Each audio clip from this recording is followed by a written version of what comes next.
മദ്യവും ലഹരിയും പോലെ ദാമ്പത്യ പ്രശ്നങ്ങളും പല കുടുംബങ്ങളിലും ചോരയും കണ്ണീരും വീഴ്ത്തുന്നുണ്ട്.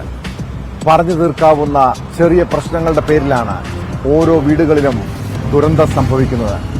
ഇടുക്കി കമ്പംമേട്ടിൽ പിഞ്ചുകുഞ്ഞിന് വിഷം നൽകിയ ശേഷം യുവതി ജീവനൊടുക്കിയതും കുടുംബ പ്രശ്നത്തെ തുടർന്നാണ്. കമ്പംമേട്ട് സ്വദേശി രമേശിന്റെ ഭാര്യ ആര്യമോളാണ് വിഷം കഴിച്ച് മരിച്ചത്. 3 വയസ്സുകാരനായ മകൻ ആരോമൽ ചികിത്സയിലാണ്. കുട്ടി അപകടനില തരണം ചെയ്തിട്ടുണ്ട്.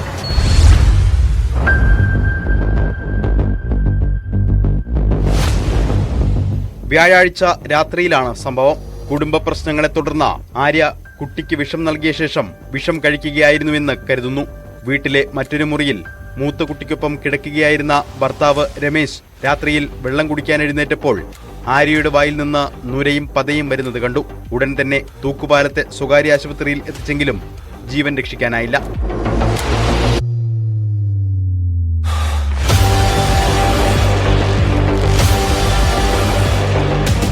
കുട്ടിക്ക് വിഷം നൽകിയെന്നത് ആദ്യം മനസ്സിലായിരുന്നില്ല.